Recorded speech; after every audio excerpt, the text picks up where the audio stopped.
مساء الفل على بتوع الكوره وماتش البايرن وباريس، ويلا بينا ننضف عينينا. ابتدى الماتش بكوره لباريس على طول، وقلت دول هيعملوها ولا ايه؟ الواد ده باين انه هينجح ولا ايه؟ بس بعدها الفريقين اتحفظوا بزياده لغايه كوره فيريرا اللي كانت ممكن تقلب الماتش لو صبر وعدل جسمه بس، خصوصا ان محدش دخل عليه اصلا وكان لوحده تماما. والدقيقه 34 يتصاب ماركينيوس، واتفاجئ ان مبابي ياخد شرط الكابتن وميسي وفيراتي وراموس في الملعب يا نادي مهزأ، ويخلص الشوط الاول 0-0 عشان ندخل في المعجنه. وابتدى الشوط الثاني حماده تاني خالص عن الشوط الاول، وتشوبو ماتنج يضيع كوره ويقرص البايرن ويحط جون فعلا بس يتحسب اوفسايد، وبعدها يقدر بعد غلطه فاتحه من فيراتي يسجل البايرن الهدف الاول. وفي الدقيقه 66 ينزل بقى ثاني عشان الماتش يقلب مراجيح ونبتدي الجري كله. هتلاقي البايرن كله بقى تحت نص الملعب، والجري ابتدى بقى يا معلم، وشويه ونزل لهم ساديو ماني كمان وكانسيلو وجنابري، وفعلا قدر البايرن ان هو يسجل الثاني، وكان يقدر يسجل الثالث والرابع، لكن خلص الماتش والعلقه كلها خلصت 2-0. وعايز ادخل في شويه تفاصيل، واولهم هو نادي الطموح الحقيقي اللي عمره ما هيحقق حاجه مهما جاب اسماء لعيبه كبيره، لانه نادي بدون شخصيه وبدون هويه. كمان امبابي كده بنسبه 90% مش هيكمل في باريس، وميسي بيخلص مسيرته اساسا، فالنادي ده هيشطب بدري بدري وهيبقى اخره الدوري الفرنسي. تاني حاجه ايه نص الملعب ده؟ مين فيريرا ومين رويس دول؟ ايه ده؟ وحش ولا ايه؟ مين ده؟ انا ما اعرفوش. كمان كان معاهم فيراتي اللي كان سبب رئيسي ومباشر في الجونين اللي دخلوا في باريس. كمان كان في ثنائيات كتير ملاحظها في الملعب، يعني جوريتسكا كان بالع ميسي، اوباميكانو كان بالع امبابي، حكيمي اللي كان بالع ديفيز، وكيميتش اللي كان بالع الملعب كله.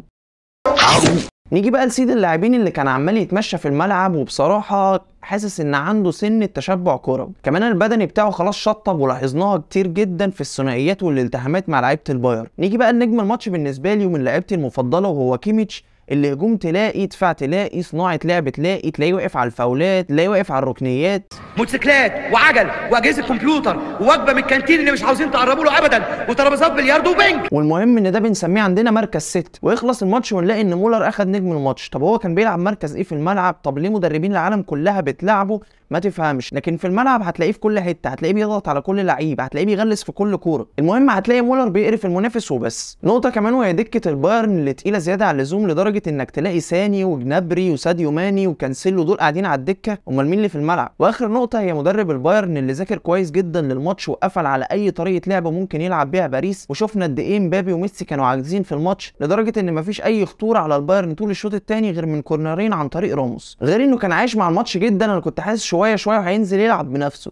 وندخل في الحالات. الكوره دي ملعوبه لتشوبو مواتنج، ومعرفش ليه هو واقف على الكوره، المفروض وهي جايه على عدلتها بشمالك على طول في الجول. نيجي بقى لساني اللي دايما بيختار الخيار الاصعب. كومان معاه 2 وديفيز لوحده تماما، لان المدافع كمان واقف بظهره. كمان ديفيز اقرب منك، يعني الباص اسهل بالنسبه لك، لا اختار الاختيار الاصعب. هنا ساني واقف على الكوره بشكل كويس جدا، بس كان المفروض يريحها لموسيالا، وموسيالا ممكن يلعبها لمولر او يشوط، بس ساني طبعا فكر فردي. الكوره دي عايزك تبص على راموس اللي هيسيب ساني بطريقه غريبه جدا، لكن الاغرب ان ساني يوصل للمنطقه دي والجول مفتوح قدامه كل ده وما يشوط. برضه ثاني هنا انا شايفه ان هو اتحرك غلط، لانه هو كان قريب وفضل يبعد، مع انه المفروض يخليه على القريبه عشان يدي اوبشن تاني لجمال موسيالا. وعايز اختم بحاله لميسي في الكوره دي، وقول لي رايك في الكومنتات. المفروض كان يلعبها بكعبه لفريرا، ولا يفوتها لحكيمي وهو عملها قبل كده مع برشلونه، ولا يشوطها وتطلع زي ما هو عمل؟ في الاخير لو الحلقه عجبتكم ما تنسوش تكتبوا لي في الكومنتات، وتعملوا لايك وشير، واشوفكم الماتش الجاي على خير.